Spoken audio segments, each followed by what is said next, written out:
And we should make clear we're talking about continental European share trading when we say European in that context. And it does seem, we spoke to the boss of one share trading platform yesterday, that was the Aquis Exchange. He said Europe has clearly won the battle for its own share trading. Is this business lost from the city forever now, Miles? Well, I think the first thing is that this was all fully expected. The regulators, the officials on both sides, industry have worked together for some time to put this in place. As we've talked about before on previous occasions, the industry in the UK, in fact, the industry in Europe overall, has long hoped for a good deal, a good outcome on financial services, but it's prepared for a hard Brexit. It's had to. And the regulators and industry and government have been very responsible in doing that. And I think what we've had is a smooth transition to the situation that we're in, that we're seeing at the moment. In terms of what that means over the long term, I think it's far too early to say. It doesn't seem that smooth to Alistair Haynes, who runs the Aquis Exchange, Miles. I'm sorry, go ahead. Sorry, go ahead, Matt. Yeah, well, it just doesn't seem that smooth to everybody. It was all planned. We had Alistair Haynes on TV yesterday from the Aquis Exchange, who said 99.6% of his trading in EU shares was switched over to Paris right now. He said Europe has clearly won the battle for its own share trading, and he called the shift a spectacular own goal, as Britain is now losing its very strong position in trading of European equities in London. Could you have stopped this? I mean, was this a failure on the part of the British government? So I think where we are is that for a long time, firstly, the focus on the talks has been on goods. So when the Article 50 process was triggered, phase one of the talks were around the so-called divorce bill. They were around citizens' rights. They were around the Northern Irish border. So there's been this focus on goods. We've ended up with a free trade agreement. And free trade agreements, by their nature, historically have tended to focus on goods. There's been less on services, despite the growth in services, both as part of the UK and EU economies. 80% of the British economy, 70% of the EU economy, and the growth of services and trade. So financial services specifically, if you look at the political declaration, both the original political declaration in 2018, the subsequent revised version of the political declaration, financial services were not a major feature of the PD, and the focus in the PD was on regulatory autonomy. And if that's where we've ended up, and obviously it is, and if that was where the talks were heading, then the situation that we're in, it was absolutely right for regulators, industry, and government to prepare for. So this is obviously fragmentation in markets, additional friction, borders are not welcome. It is not what our industry wants to see, and it's not in the interests of customers ultimately. But given where we are, the way that this has been run, I think it is absolutely right to congratulate the efforts that the regulators, supervisors, and industry and governments on both sides have put into this. Yeah, we've certainly seen a smooth change taking place, I suppose, haven't we, Miles?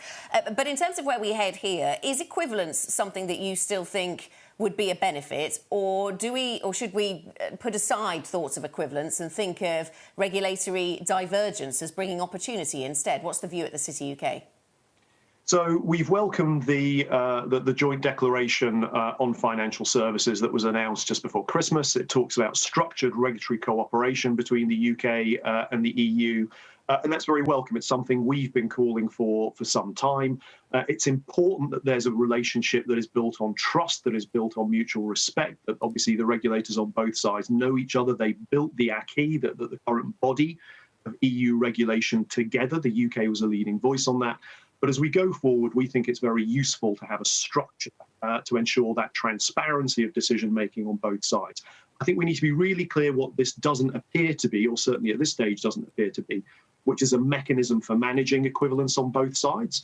So equivalence is a unilateral decision on the UK side and a unilateral decision on the EU side. But it is important that there is a flow of information as those processes go forward. The UK did absolutely the right thing last year in granting unilateral equivalence for the UK. It would have been extremely welcome for the EU to have done the same. Ultimately, the body of laws on both sides are currently identical. Will they diverge over time? There is an inevitability that there will be divergence as new regulations come in, and that won't just be on the UK side, it will be on the EU side. And we're seeing reviews of Solvency II that are happening, the key insurance regulation, again, on both sides of the channel. And as the industry adapts and the industry changes in the years ahead, and things such as fintech, AI, data become much more important, it may well be that the UK and the EU will take differing approaches on that. But by having mechanisms in place to ensure ongoing dialogue, ongoing visibility, ongoing exchanges between regulators, hopefully we can manage that process as we go forward. And I think the other key thing here is that both sides continue to be committed, as far as we can tell, to high standards in financial services. And I think that's a commonality that we can build on.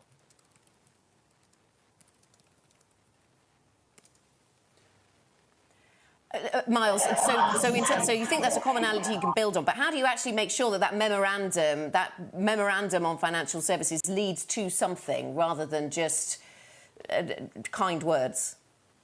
So I think that's a really important point. So we've got out of the EU with avoiding an acrimonious exit. So there was always the risk that no deal would bring the sort of acrimony, political acrimony that would have a knock-on effect in commercial terms, a knock-on effect in financial services, and a knock-on effect in terms of the ability to trade between both blocks. So having the deal in place, even if there's not a huge amount on financial services at this stage, gives us a platform to build on. And things such as the structured regulatory cooperation agreement that we hope can be secured by spring, which is the current timescale, provides that platform. This is going to take time. It's going to take ongoing discussions and interaction between governments, between regulators, and between industry. But already when we talk to our counterparts in industry in the EU, there's a huge degree of interest in how we can cooperate together on shared areas of interest and shared areas of concern. So the role of data, the role of fintech, international standards, the challenges and the opportunities of challenging climate change are all there as something that we can work on together. And I think there's shared interest in developing those in the months and years ahead as the dust settles.